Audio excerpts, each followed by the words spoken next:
परम गुरुदेव प्रभुपाद नित्यानंद श्री गौर हरि। हम लोगों ने इधर आ जाओ, कल जो श्रवण किया था उसके आगे चलें।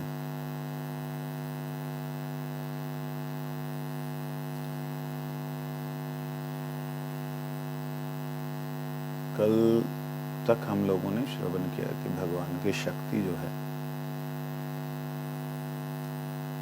वह शक्ति स्वच्छंद रूप से है। स्वच्छंद मतलब होता है अपनी इच्छा से शक्ति कुछ भी कर सके। एक होता है शक्ति शक्तिमान की इच्छा के बिना क्रिया नहीं करती। शक्ति शक्तिमान के बिना क्रिया नहीं करती, एक ये होता है स्थिति। और एक होती है, एक स्थिति ऐसी होती है कि जो भगवान की चिन्मय शक्ति की बात है, वो कुछ भी करती है। भगवान की इच्छा के बिना भी क्रिया करती है, इवन की इच्छा के विरुद्ध भी क्रिया करती है। इसलिए उसे कहते हैं स्वच्छंद शक्ति। क्यों ऐसे करती है? क्योंकि भगवान की इच्छा है कि तेरी जैसी इच्छा वैसा चल, मेरे को चलाना वैसा चला। बात समझे नहीं? जैसे भगवान, जैसे एक राजा जो है वो डोली में जाता है, वो अंदर बैठा अपनी बातचीत कर रहा है सामने जो उसके बैठा है, लेकिन बाहर वाले कहाँ और उसको कैसे लेके जा रहे हैं, वो अपना जैसा उनका जाना है वैसा चलता है। तो ऐसे ही भगवान भी अपनी माया को, अपनी शक्ति को, जो चिन्मय शक्ति है, उसको स्वतंत्रता देते, तेरी जैसी इच्छा है वैसा कर। तो फिर भगवान के आनंद को वर्धन करने के लिए जो चित्त शक्ति है वो बड़ी दिव्य क्रियाएं करती है। कैसे करती है? कृष्ण सर्वशक्तिमान है, कृष्ण सर्वेश्वर प्रभु में सबके कर्ता धर्ता है, ये होने पर भी वो उनको ऐसे भुला देते। वो माँ यशोदा के भय से डरने लगते, कांपने लगते। अरे तो आपके अधीन है बलदेव, तो उसी की तो शक्ति से प्रकट हुए, है ना? तो ये चीज को आप भगवान की चिन्मय शक्ति को भगवान आप पूर्ण स्वतंत्रता देते हैं। इसलिए यहाँ पे कहा है कि इवन की गोलोक धाम में भी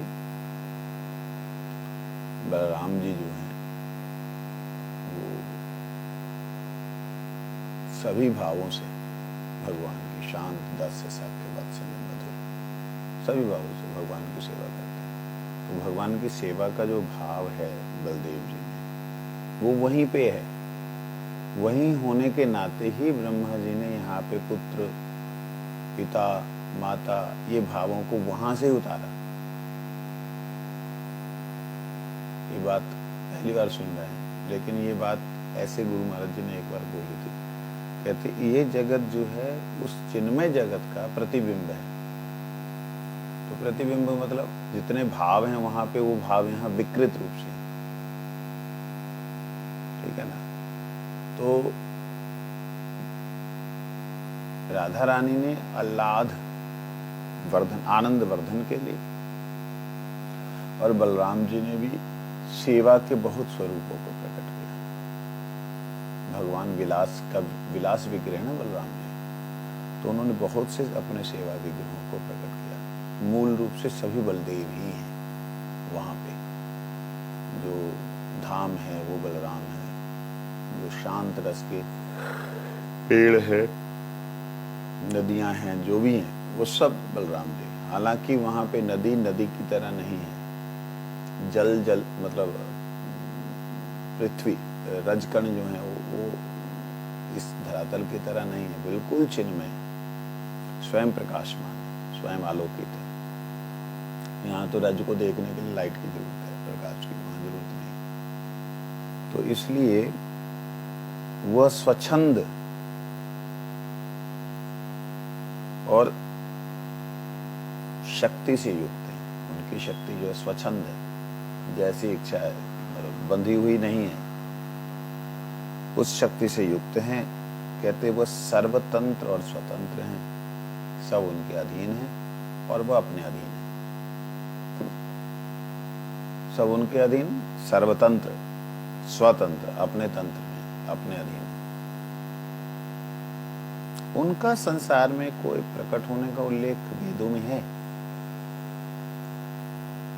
ठीक है, पहले निर्गुण निराकार सुना था, आपसे आके सगुण साकार सुना। सगुण साकार ही नहीं सुना, यहाँ तक सुना कि आपकी जो शक्तियां हैं वो सर्वशक्तिमान हैं। इधर देखना है लगातार, तब समझ में आएगा। समझे? इधर उधर देखोगे फिर गड़बड़ हो जाएगा। ध्यान यहीं पे रखो। मैं बार बार इस चीज को समझाता हूँ। तो सर्वतंत्र स्वतंत्र भगवान के संसार में अवतीर्ण होने का कोई उल्लेख है क्या? पहले वेदों का वर्णन आया कि वेदों में इस प्रकार से भगवान का जो स्वरूप नहीं है ऐसा बोला गया। फिर आया स्वरूप है, गुण नहीं है, फिर आया गुण है। कैसे है गुण वो बतलाया, कौन से हैं गुण वो बतलाया, कैसी है शक्ति, किस प्रकार से प्रकट होती वहां पे, किस प्रकार से माया में, किस प्रकार से जीव में, तीनों कैटेगरी इसको बड़े अच्छे तरीके से समझाया। अब उनका प्रश्न हुआ कि ये तो चिन्मय जगत का है, हालांकि वहां माया में भी बतला दिया, लेकिन क्या माया में भी, माया में बतलाया ना कि जड़ ज्ञान, माया में जो सच्चिदानंद तत्व है, सत मतलब ब्रह्मांड के रूप, शरीर हमारे जड़ शरीर, तो ये हो गया सत का विकार रूप, चिद का विकार रूप जड़ीय ज्ञान, ज्ञान चिद मतलब ज्ञान, आनंद का विकार रूप जड़ीय आनंद, थोड़ी देर का है ही नहीं। इस प्रकार से तो कहते हैं, जब वो बता रहे थे कि ये सब होता है, उसके बीच में बोलते कहते कि ठीक है, माया में क्या, जड़ीय आनंद में, जड़ीय ज्ञान में, जड़ शरीर में भी क्या भगवान आते हैं, प्रकट होते हैं? वो सर्वतंत्र स्वतंत्र, ये प्रश्न है। बाबूजी महाराज कहते अनेक स्थानों पर इसका उल्लेख है। तलवकार एक ऋषि, उन्होंने कैनोपनिषद में उमा और महेंद्र संवाद में कहा है कि एक बार देवता और दानवों में भयंकर युद्ध छिड़ गया। दानवों की इस बार करारी हार हुई। दानव असुर बहुत भयंकर रूप से हारे। वे सिर पर पैर रखकर रणस्थल छोड़कर भाग खड़े हुए। देवता विजयी हुए। ये विजय वस्तुतः भगवान की थी।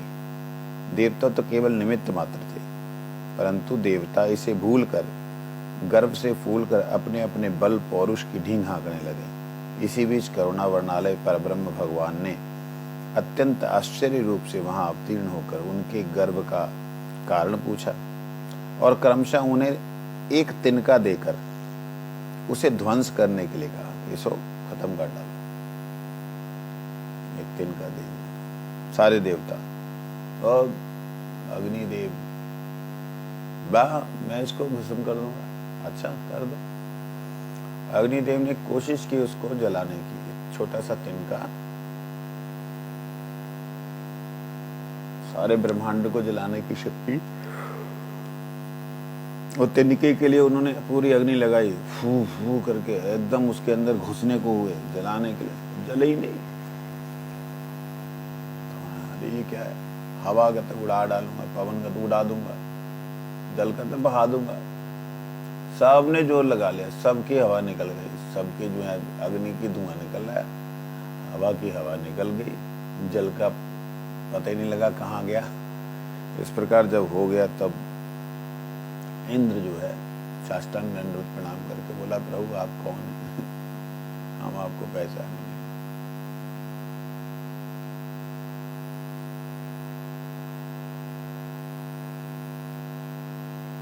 उन्हें भगवान के अत्यंत सुंदर रूप और अद्भुत समर्थ को देखकर बड़ा आश्चर्य हुआ।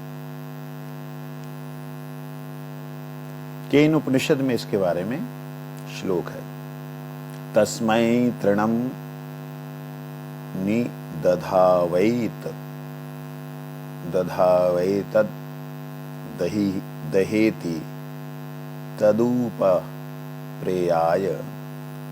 सर्वजवेन तन्नः शशाकदग्धु स तत एव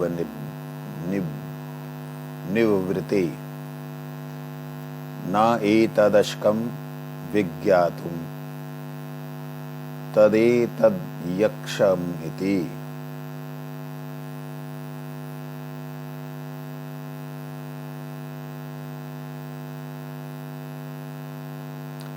अर्थात उस यक्ष ने अग्निदेव के सामने तिनका रखकर कहा, आप सूखे तिनके को जला दीजिए। तो आपकी शक्ति देखें। अग्निदेव उस तिनके के समीप पहुंचे, पूरी शक्ति लगा दी, किंतु उसे जला ना सके और लज्जित होकर लौट आए। देवताओं से बोले, मैं तो भली भांति जान सका कि ये यक्ष कौन है। तो मैं भली भांति नहीं जान सका कि यक्ष कौन है। वेद का गूढ़ तात्पर्य यह है कि भगवान अचिंत्य सुंदर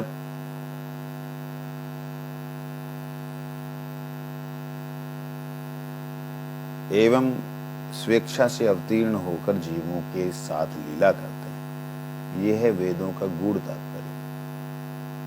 भगवान जो हैं सुंदर हैं, भगवान पुरुष हैं। यहाँ स्त्री पुरुष वाला पुरुष नहीं, ठीक है। जिनमें पौरुष है, जिनमें शक्ति है।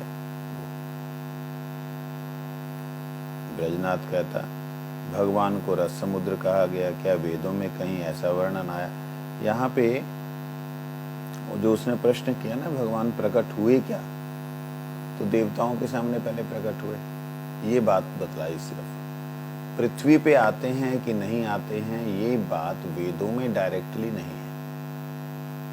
अगर होती तो बाबा जी महाराज जरूर बोलते, जब भक्तिविनोद ठाकुर जी उसको उल्लेख जरूर करते, है ना। मतलब जड़ शरीर शब्द नहीं प्रयोग किया, मतलब माया में अवतीर्ण होते हैं। तो देवताओं तक का यहाँ पे वर्णन वेदों में है कि उनके सामने यक्ष के स्वरूप में प्रकट हो गए। वो सुंदर पुरुष, मतलब सुंदर पुरुष रूप से हैं, ऐसा वर्णन उनके सामने हुआ।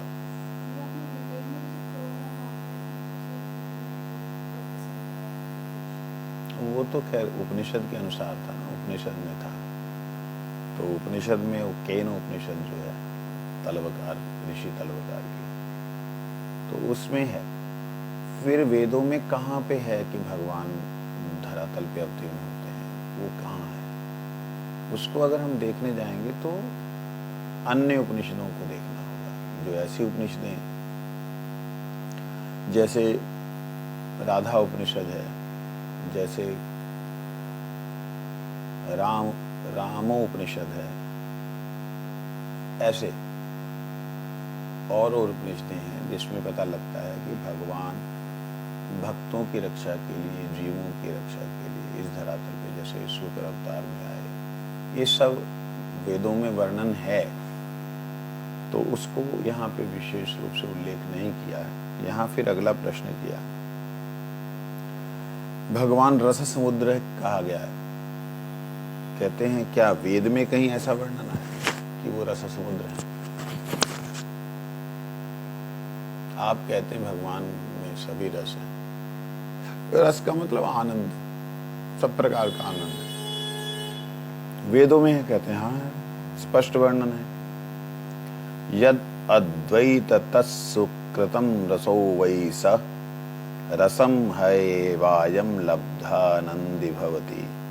ये गुरु जी हमेशा बोलते, रसो वै स रसम है एवायम लब्ध्वानंदि भवति। को है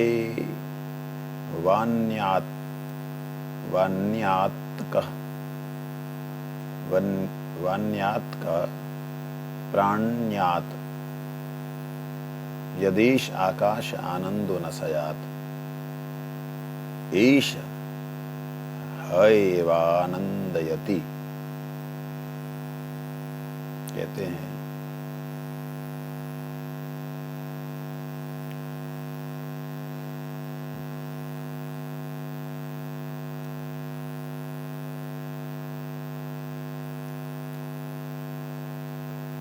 सुकृत ब्रह्म, यद अद्वैत सुकृत ब्रह्म, उस अद्वैत तत्व को जिसके दो भाग नहीं हो सकते उसे अद्वैत कहते हैं। जिसके दो भाग नहीं हो सकते, जो दो नहीं हो सकते, अद्वैत, द्वैत नहीं कहते हो। सुकृत है, सुकृत मतलब सुंदर क्रिया करने वाला। हम सुकृति और दुष्कृति भले चले गए होंगे, सुकृत मतलब सुंदर कृत कार्य करने वाला, उसे कहते हैं ब्रह्म, सुकृत ब्रह्म। कैसे हम समझेंगे वो सुकृत ब्रह्म है? क्योंकि उनसे जो कुछ हो रहा है वो नित्य अवस्थित है। जैसे उनसे छाया बन रही है माया रूपी, तो नित्य अवस्थित है माया रूपी छाया, ठीक है। उनसे जैसे जीव प्रकट हो रहा है तो जीव नित्य है। जो उनसे तत्व प्रकट हो रहा है वो सुकृत है, वो अल्पकृत नहीं है, थोड़ी देर बाद खत्म नहीं होगा, सुकृत है। कहते हुए परब्रह्म परमात्मा ही रस स्वरूप है। जो परब्रह्म परमात्मा है वही रस स्वरूप है। रसो वही सा, गुरु बोलते हैं सा का अर्थ, कहते सा मतलब इंद्रिय ज्ञाना अतीत, इंद्रियों के ज्ञान से अतीत जो है वही सा हो सकता है। वो इदम नहीं, इदम मतलब ये, वो मतलब तुम्हारी इंद्रियों से बाहर जो है वो इंद्रिय ज्ञान अतीत। तो अब हम जिनके बारे में सुन रहे हैं, जिनके बारे में बोल रहे हैं, तो इंद्रिय ज्ञान अतीत। हम तो बुद्धि से सुन रहे हैं, कानों से सुन रहे हैं, तो कैसे सुनाई देगा, कैसे समझ में आएगा?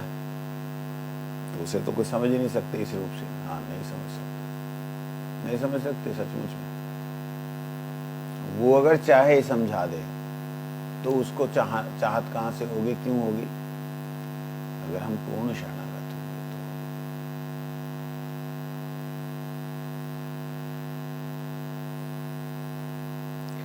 जीव इस रस स्वरूप ब्रह्म पर ब्रह्म को प्राप्त कर आनंदित होता है। यहां शब्द ना परब्रह्म बोल रहे हैं। ये परब्रह्म शब्द लिखा नहीं हुआ है, परब्रह्म बोल रहे हैं। क्यों बोल रहे हैं?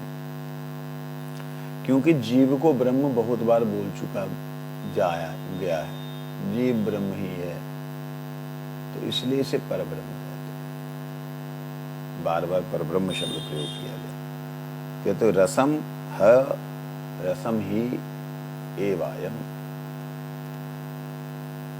उसको लब्ध्वा आनंदी भवति, जो उस रस को प्राप्त करता उसको आनंद मिलता है। सो गए, आंखें खोलो।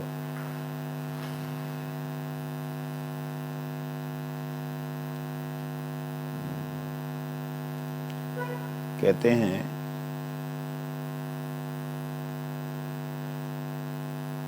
हृदय आकाश में आनंद स्वरूप ब्रह्म नहीं रहते तो कौन जीवित रह सकता है?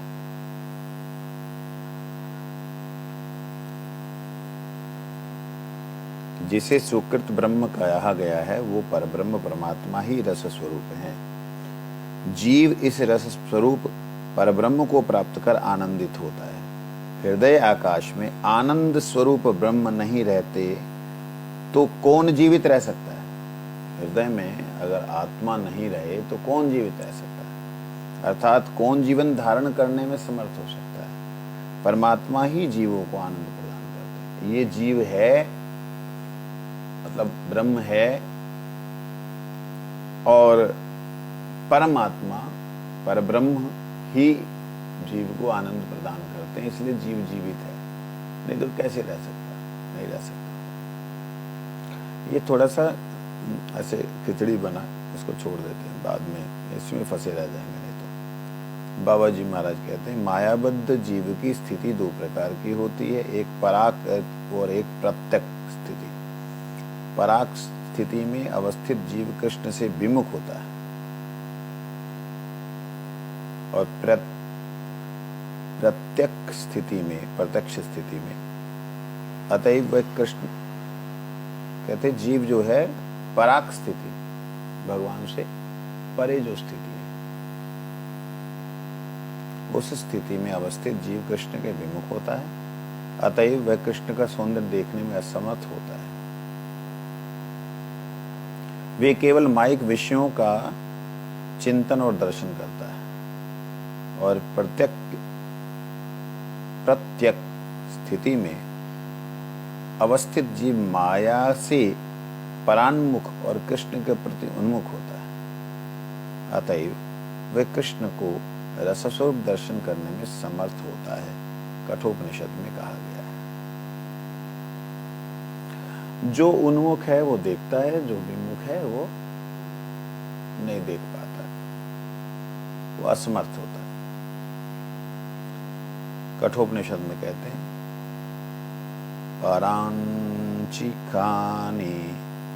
वयतृणत स्वयं भूस्तस्मात् परां पश्यति नान्तरात्मनः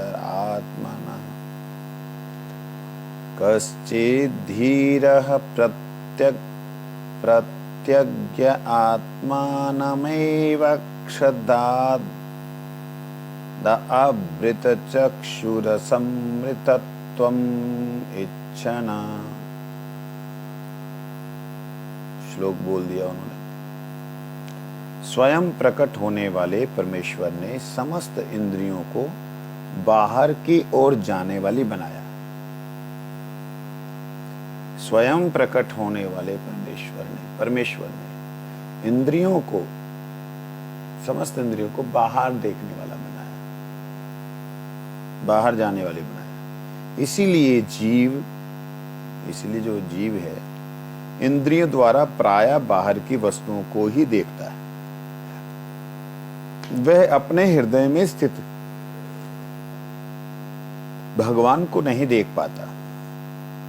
कोई धीर व्यक्ति ही कृष्ण प्रेम रूप अमृतत्व पाने की इच्छा से नेत्र आदि इंद्रियों को बाह्य विषयों से हटाकर प्रत्यज्ञ आत्मा श्री कृष्ण को देख पाते हैं। कोई धीर व्यक्ति कृष्ण प्रेम रूप अमृतत्व पाने की इच्छा से, कृष्ण प्रेम अगर कोई प्राप्त कर ले तो वो अमृत प्राप्त कर लेता है, अमृतत्व हो जाता, प्राप्त कर लेता है। तो उसको पाने की इच्छा से नेत्र आदि इंद्रियों के बाह्य विषयों से हटाकर अपने आत्मा के उन्मुख होकर के आत्मा के द्वारा परमात्मा परम पुरुष को देख पाते हैं। कोई लाखों नहीं करोड़ों में एक होते हैं जो बाहर ना देख करके भीतर देखते हैं।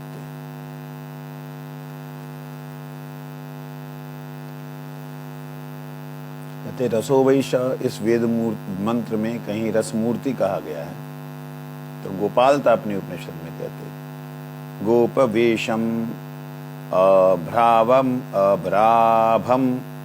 तरुणम कल्पद्रुमाश्रितम सत्पुंड्रिकनयनम मेघाभम विधुतांबरम द्विभुजम मौनमुद्राढ्यम वनमालिनम ईश्वरम। भगवान का स्वरूप का वर्णन कहते हैं वो ग्वाल वाल सा उनका वेश है, उनके जैसा ग्वाल वाल जैसा वेश है। नूतन जलधर के समान श्याम वर्ण है, किशोर अवस्था है। वे दिव्य कल्प वृक्ष के नीचे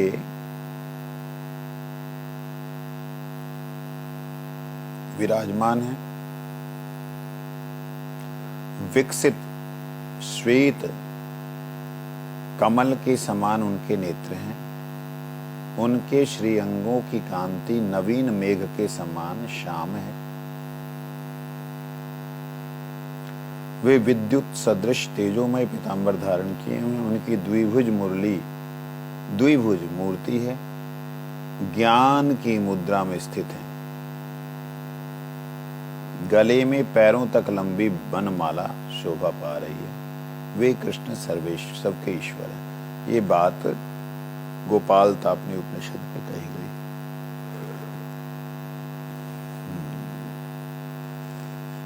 जो परम पुरुष परमात्मा हैं उनके स्वरूप का वर्णन यहाँ पे ऐसा वर्णन किया है। ब्रजनाथ जी कहते हैं, अब मैं समझ गया कि श्री कृष्ण स्वरूप ही चित जगत के नित्य सिद्ध स्वरूप हैं। वे ही सर्वशक्तिमान हैं, स्वयं रस स्वरूप हैं तथा संपूर्ण रस के आश्रय स्वरूप हैं। ब्रह्म ज्ञान आदि के कारण उनको प्राप्त नहीं किया जा सकता आदि के द्वारा। अष्टांग योग आदि उनके आंशिक तत्व परमात्मा को ही प्राप्त हुआ जा सकता है। निर्विशेष ब्रह्म इन्हीं कृष्ण की अंग कांति मात्र है। निर्विशेष ब्रह्म नित्य चिद सविशेष से युक्त वे श्री कृष्ण ही जगत के परमाराध्य हैं, परंतु उन्हें पाने के लिए कोई उपाय नहीं दिख पड़ता, क्योंकि वे चिंता से अतीत हैं और चिंता के अतिरिक्त मनुष्य के पास दूसरा कोई उपाय ही नहीं है, तो क्या करेगा। ब्राह्मण अथवा चंडाल कोई भी हो, उनके लिए चिंतन के सिवाय और उपाय ही क्या है। अतः उनकी कृपा प्राप्त करना बहुत कठिन है। समझ आई बात। वो हम ऐसे ऐसे लगे हुए हैं बेफालतू।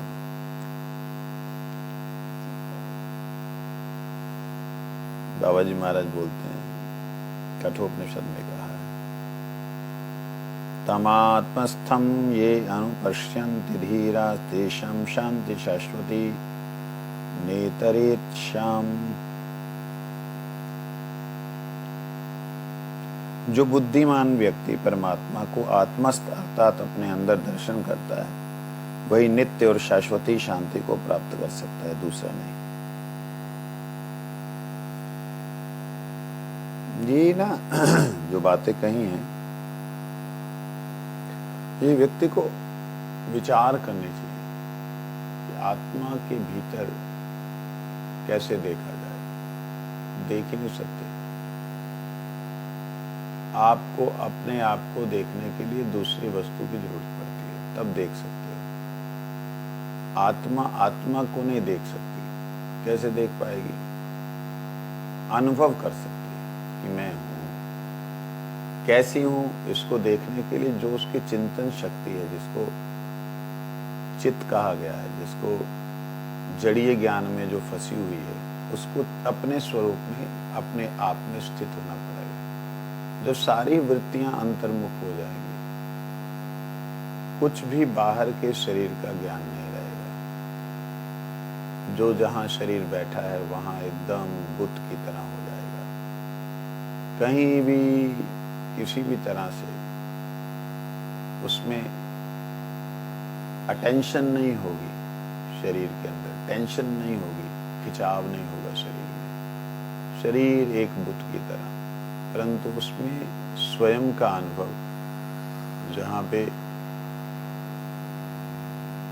मन सोच रहा है कि मैं ये हूं, मैं वो हूं, शरीर ऐसा बैठा है, मैं वैसा बैठा हूं, इस मन की क्रिया भी खत्म हो जाए। ऐसी स्थिति में पहुंचने पर भी जहां पे मन की क्रिया भी खत्म हो रही हो, बुद्धि की क्रिया भी खत्म हो रही हो, वहां पर केवल शून्य स्थिति का ही अनुभव कर पाता है, शून्य स्थिति का। तो ऐसी स्थिति में जहां शून्य स्थिति का अनुभव कर पाता है, उसे भगवान कहां से दिखाई देगा, उसे परमेश्वर का अनुभव कहां से हो जाएगा। उसके लिए कहते हैं नायात्मा प्रवचनेन लभ्य, नायमात्मा प्रवचनेन लभ्यो न मेधया न बहुन श्रुतेन। कठोपनिषद श्रीमद् भागवत में कहते हैं, यमैवैष विवृणुते तेन लभ्यस्येष आत्मा विवृणुते तनु स्वाम। कहते हैं वह यह परब्रह्म परमात्मा ना तो प्रवचन से, ना बुद्धि से, ना अनेक शास्त्रों के अध्ययन से प्राप्त हो सकता, किंतु जिसे वे स्वयं कृपा कर स्वीकार कर लेते हैं, उसी के निकट अपना स्वरूप विशेष रूप से प्रकट करते हैं। तो वो कैसे स्वीकार करेंगे अपने जीव को, वो कैसे स्वीकार करेंगे? इसको आप लोग इस प्रश्न का उत्तर जो है ना लिख करके कमेंट में डालिए या व्हाट्सएप पे दीजिए, पता भी लगेगा कि हाँ यहाँ तक कौन लोग सुनते हैं। अगर आप इतना भी डालेंगे कि जी नहीं पता आपके प्रश्न का जवाब, तब भी हम चलो उसे मान लेंगे कि हाँ आपने यहाँ तक सुना है प्रवचन। ऐसा नहीं है कि आप केवल आते हैं, 2 मिनट बैठते हैं और भाग जाते हैं, वैसे वाले नहीं हैं। ऐसा कम से कम ज्ञान हो हमें। ऐसे ही लगता रहता है कि भाई बहुत लोग देखते हैं, 200-250 लोग डेली जो है प्रवचन सुनते हैं। ये प्रवचन सुन भी रहे हैं कि नहीं पता लगेगा। ये प्रश्न का जवाब जी हाँ आपके प्रश्न का जवाब मालूम है, ना आपके प्रश्न का जवाब नहीं मालूम। सारे लोग कमेंट करें, जितने भी लोग हैं, तो इससे पता लगेगा कि अगर 200 बंदों का व्यू दिखाई देता है, 250 बंदों का व्यू दिखाई देता है, पूरी कथा सुनने वाले कितने हैं ये पता लग जाएगा। ओ महाराज जी डेली कथा करते हैं, थोड़ा सा अपनी हाजिरी लगा दें, वो वाले नहीं, उनको ये प्रश्न ही नहीं पता लगेगा। तो जो पूरा सुन रहे हैं उन्हें प्रश्न पता लगेगा। कहते हैं नायम आत्मा प्रवचन न लभ्यो ना मेधया ना बहुना श्रुति न यमई वैश विवृणुते तेन लभ्यस तस्य येष आत्मा विवृणुते तनुस्वयम्। यह परब्रह्म परमात्मा ना तो प्रवचन से, ना बुद्धि से और ना अनेक शास्त्रों के अध्ययन से प्राप्त हो सकते, किंतु जिसे वे स्वयं कृपा कर स्वीकार कर लेते हैं, उन्हीं के निकट को अपना। अब देखिए, किसी भी तरह से, प्रवचन से भी नहीं, बुद्धि से भी नहीं, शास्त्रों के अध्ययन से भी नहीं। अगला श्लोक भी कहते हैं ऐसे, अथापि ते देव पदाम्बुजद्वय प्रसाद लेशानुग्रहीत एव हि जानाति तत्त्वं भगवन् महिन्नो न चान्य कोऽपि चिरं विचिन्वन्। हे देव, जो व्यक्ति आपके युगल चरण कमलों का तनिक सा भी प्रसाद कृपा प्रसाद प्राप्त कर लेता है, उससे अनुग्रहित हो जाता है, वही आपकी सच्चिदानंदमयी महिमा का तत्व जान सकता है। दूसरा कोई भी ज्ञान वैराग्य, ज्ञान से भी नहीं, वैराग्य आदि अपने साधनों के द्वारा बहुत समय तक अनुसंधान क्यों ना करता है, वे आपकी महिमा को यथार्थ तत्व से नहीं जान सकता। मतलब कोई भी उनको अपने ज्ञान से, अपनी बुद्धि से, या बहुत से शास्त्रों को पढ़ने से, कुछ भी करने से उनको नहीं जान सकता। तो कैसे जान सकता? ये प्रश्न है। इस प्रश्न को सुन लीजिए और कल को इसके बारे में बताइएगा। बाबा जी महाराज कहते, बेटा मेरे प्रभु बड़े दयालु हैं। उन समस्त आत्माओं की भी आत्मा श्री कृष्ण को अनेक शास्त्रों को पढ़कर, सुनकर अथवा तर्क वितर्क द्वारा नहीं पाया जा सकता। तीक्ष्ण बुद्धि द्वारा, अथवा तीक्ष्ण बुद्धि बड़ी तेज बुद्धि है, तुरंत सिद्धांतों को समझता है टक टक करके नहीं, अथवा अनेक गुरु करने से ही वे प्राप्त हो सकेंगे। ऐसा अनेक गुरुओं के पास जाके शिक्षा प्राप्त करना। अभी कई ऐसे बेचारे भक्त लोग हैं जिनके गुरुदेव प्रकट हो गए, हमारे भी गुरु भाई लोग हैं। गुरुदेव प्रकट होने के बाद वो इधर उधर भटकते हैं। भटकने के जो गुरु जी प्रकट हुए हैं, खत्म नहीं हो गए, ठीक है ना। तो इस प्रकार से अप्रकट होने का मतलब भी है, प्रकट नहीं है, सामने दिखाई नहीं दे रहे, लेकिन हैं। वो इधर उधर भटक करके और गुरुओं के पास जाते हैं, फिर वो उनको वहाँ जाके सुनाई देता है कि मंजरी भाव, किंकरी भाव, दासी भाव, ऐसे ऐसे उनमें जाने से तभी प्रेम भक्ति मिलेगी, महाप्रभु ने जो दिया तभी मिलेगा, ऐसे करके ना जाने कहाँ कहाँ भटकते हैं। तो उन लोगों को वास्तविकता में भटकन ही मिलती है। आप निश्चित रूप से जानिए कि गुरुदेव नित्य तत्व हैं। आप गुरुदेव के प्रति निष्ठावान होइए, स्मरण कीजिए, उनके पास बैठ करके, उनके श्री विग्रह के पास, श्री मूर्ति के पास, परचित्र के पास बैठ करके फील करें कि वो सुन रहे हैं। इस प्रकार से 30-40 दिन लगातार टाइम बांध के कीजिए, आपको अनुभव होगा। मेरी इस बात को मान करके सैकड़ों लोग ऐसे हैं जिनको ये बात का अनुभव हुआ है कि हमारे गुरुदेव की करुणा कृपा है, आज भी हो रही है। सैकड़ों लोग हैं, 2-4 लोगों की बात नहीं कर रहा मैं। जो ये बातें बोलता हूँ इसको मानकर करने वाले सैकड़ों लोग जिनको ये फील होता है कि गुरुजी हैं, वो कहीं और भटक ही नहीं पाते। बहुत सुंदर कथा करते हैं, दीदी चलो, भाई साहब चलो। वो कहते भाई हाँ ठीक है, अच्छी बात है, हमारे गुरुजी की डेली कथा आ रही है यार, उसे नहीं समझ पाते। एक मेरे को एक प्रभु जी मिले, मेरे को बड़ा अच्छा लगा। सन 2002 या 3 की बात है।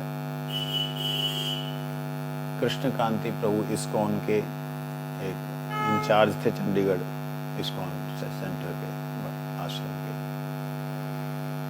तो उनका एक्सीडेंट हो गया था, तो 6 महीने कोमा में रहे। 6 महीने बाद जब उनको होश आया तो रोने लगे। फिर वो मठ में आए। तो जब मठ में आए तो हमारे तो शिक्षा गुरु स्वामी महाराज जी के शिष्य, तो हमने प्रणाम किया। तो मैंने कहा कि आप मैंने ये अपनी एक मेरी कैसेट बनी थी नई, मैंने कहा ये आप कृपया सुनिए, इसको आशीर्वाद दीजिए। तो उन्होंने ना ऐसे हाथ जोड़ा, कहते प्रभु जी माफ़ करना। मैंने कहा क्या बात? तो मैं ना क्या करूं, प्रभुपाद जी के अलावा मेरे को दूसरे कान में शब्द मेरे कानों में जाते ही नहीं। स्वामी महाराज जी की कैसेट के अलावा दूसरे शब्द मेरे कानों में जाते ही नहीं। सन 2002 की बात है जहाँ तक मेरी याद है।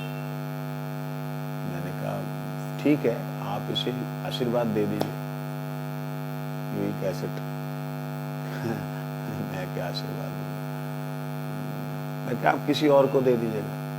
मैं प्रभुपाद के अलावा किसी को और कोई, मैं किसी को प्रभुपाद के अलावा कोई और वाणी नहीं देता। हाथ जोड़ के बड़ी विनम्रता के साथ में, और उनकी विनम्रता में मेरे को कहीं कपटता नहीं दिख रही थी कि भाई, अच्छा रूढ़ीपना भी नहीं दिख रहा था कि भाई फैनेटिक ही है, एक ही जगह लगे, ऐसा नहीं दिख रहा था। समझे नहीं? इतना समर्पण, कृष्णकांति प्रभु के चरणों में मेरा प्रणाम, इतना समर्पण। कहते मेरे कान मतलब दूसरा सुन ही नहीं पाते। बहुत अच्छा गाया होगा महामंत्र, लेकिन मेरे को हरे कृष्णा, उन्होंने एक्सप्लेन नहीं किया, बट आई नो हरे कृष्णा कृष्णा, मतलब वो उसी में वाणी में रम गए। वो इसी भक्तिवेदांत स्वामी महाराज जी की वाणी में वो रमन कर गए, घुस गए, और उधर से कौन निकल पाएगा। ऐसे मैंने कई भक्तों को देखा है जो कुछ और सुन नहीं पाते, तभी उनको गुरुदेव और उनके दर्शन होते।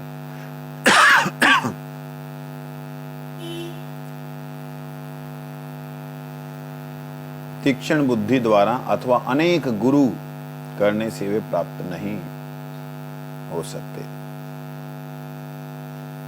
वे तो उसी को प्राप्त होते हैं और उसी के सामने अपना सच्चिदानंद घन स्वरूप प्रकाश करते हैं, जो उन्हें अर्थात कृष्ण को मेरा कृष्ण है ऐसा स्वीकार कर लेता है। इन विचारों को तुम अभिधेय तत्व के विवेचन में सहज ही समझ सकोगे। अभिधेय तत्व का जब विचार करेंगे तो उसमें तुमको ढंग से समझ आएगा। तो यहाँ पर आंसर दिया है कि वो कैसे प्राप्त होंगे। इस आंसर को समझ करके जो व्यक्ति आंसर देगा तो फिर मैं उसके साथ डायरेक्ट जूम मीटिंग करूंगा, फेस टू फेस। जितने लोग होंगे, देखते हैं कितने लोग सुनते हैं।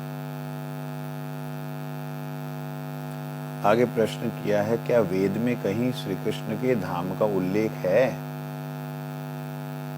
धाम भी होता है कि नहीं? बाबा जी ने कहा अनेक स्थलों पर उल्लेख है। कहीं उन्हें परव्योम, कहीं ब्रह्म गोपालपुरी और कहीं गोकुल आदि नामों से वेद में बोला जाता है। जैसे श्वेताक्षर उपनिषद में ऋचो अक्षरे परमे व्योमना व्योमनः व्योमनः यम्मिना देवा अधिविश्वे निषेदु यस्तन्न वेद की मृचा करिष्यति य इत्तद् विदुस्तम इमे समासते। ऋक् मंत्रों में ये जो परव्योम एक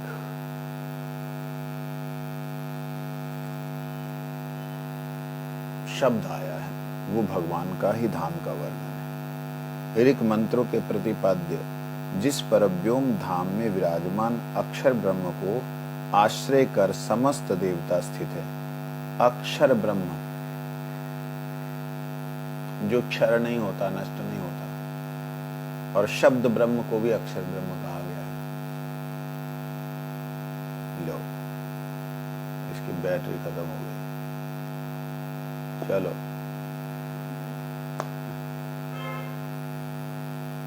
अक्षर ब्रह्म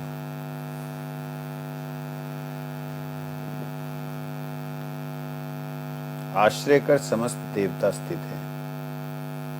उस परम पुरुष को जो मनुष्य नहीं जानता, वे वेदों द्वारा क्या प्रयोजन सिद्ध करेगा? अर्थात कुछ भी सिद्ध नहीं कर सकता। परंतु जो उस परमात्मा को तत्व से जान लेता है, वे कृतार्थ हो जाता है। परव्योम, एक बार गुरु महाराज जी ने परव्योम के बारे में बोला था। व्योम कहते हैं, आकाश को भी व्योम कहा गया है। व्योम,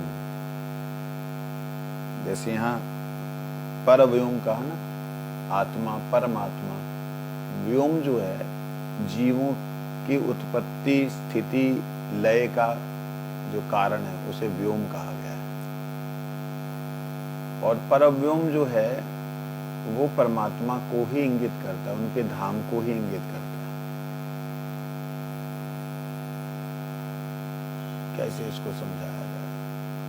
कई चीजें ऐसी हैं जो कि ना समझाई नहीं जा सकती। वो जितनी समझ में आ गई उतनी ऐसे लगता है सही है। जैसे उदाहरण के लिए ब्रह्म जो है, ब्रह्म को परव्योम कहा गया है। जो अक्षर ब्रह्म है उसको परव्योम कहा गया। मतलब उसका जो अनंत, जो उसका विस्तार है, वो चिन्मय है। उसके अंदर जो कुछ है सब चिन्मय है। चिन्मय तो समझ में आ गया ना, इतने दिनों से चिन्मय तत्व की बात से।